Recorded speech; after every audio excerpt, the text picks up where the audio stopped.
Një rast i rënd i abuzimit seksual me të mitur ka ndodhur në Sheqisht të Bashkisë Patos. Një 12 vjeçare është abuzuar seksualisht nga babai i saj, Zamir Meta, i cili tashmë ka rënë në prangat e policisë. Në një prononcim për mediat, nëna e vajzës 30 vjeçaria, Juela Meta, rrëfen me slotësh se si vajza ishte larguar nga banesa në orën 4 të mëngjesit dhe ka shkuar te fshinjtë pasi ishte përdhunuar nga babai. Më ka ndodhur një ngjarje shumë e rëndë.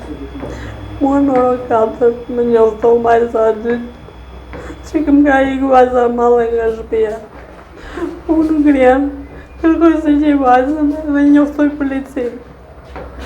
Policia e gjeti vajzën dhe vajza kishte treguar që babai kishte përdhunuar.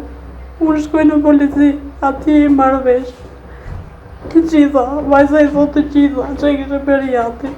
Sa vjeç është vajza? Vajza është 12 vjeçë. Ju keni kuptuar diçka? Ishte goca me ju që diçka nuk shkonte me marrëdhënien me baban? Goca nuk më thoshte mua, në fare. Goca vetëm ishte acaruar. Si është me vlezin me motrën, kur i ndaja me thosha të keqe mami, zemra mami, mos u zi me motrën me vllajën, më thoshte mua i ka ndeu, thoshte edhe fëmijëve nuk të rrojnë. Vajza kaloi në depresion, sa u detyruar, u lërgua në panesa, edhe kishte vetëm të një komshie këtu. Kjo komshia e kishte marrë, i kishte dhe në bukë, e kishte që brenda, edhe dhe këta kishin lajmëruar policin, që ka ardhur një vajzë këtu. Vajza kishte deklaruar që kishte përdhunuar edhe në para dhe që 5 vjeçë në Gjermani, unë nuk dija më gjë. Kur i mora vesh atje, më rast një bombë, tani vajzën më kanë shteti, më ka quar në Tiranë për rehabilitim, se vajza kaloi në depresion, sa u detyruar për atë gjë, u larguar në shtëpi.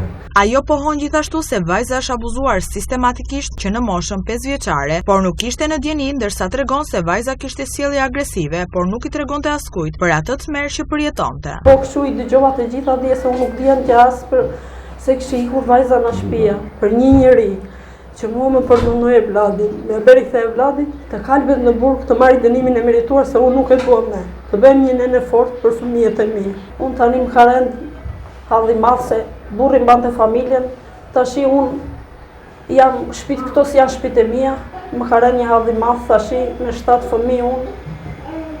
Ku do vetëm do mbytem, pa punë, s'punoj dot. Unë kërkoj në shteti, kërkoj një strehim, se unë nuk punoj dot. Kam fëmijët. Burri që mante shtëpinë, me atë po merret shteti. Cilat janë të ardhurat tuaja? S'kam të ardhur fare tani. Ku punon nga bashkëtorë? Unë jam të bytem në lumë tash. Ai punon te Sovaje, mante shtëpinë, me atë po merret shteti tash. Unë jam tash mes 4 rrugëve, në bytem në lumë. Unë do bëjmë një nene fort tash për fëmijët e mi. Unë kërkoj në shteti dhe kushdo që ka dëshirë të më ndihmoj me një strehim. Ndërkohë 30 vjeçaria në këtë situatë të rëndë ka mbetur edhe në mes të 4 rrugëve, nëna e 7 fëmijëve në një banesë në ruajtje, ajo nuk ka asnjë të ardhur financiare. Me slotësh apelon për dënim të ashpër për bashkëshortin dhe për ndihmë nga institucionet.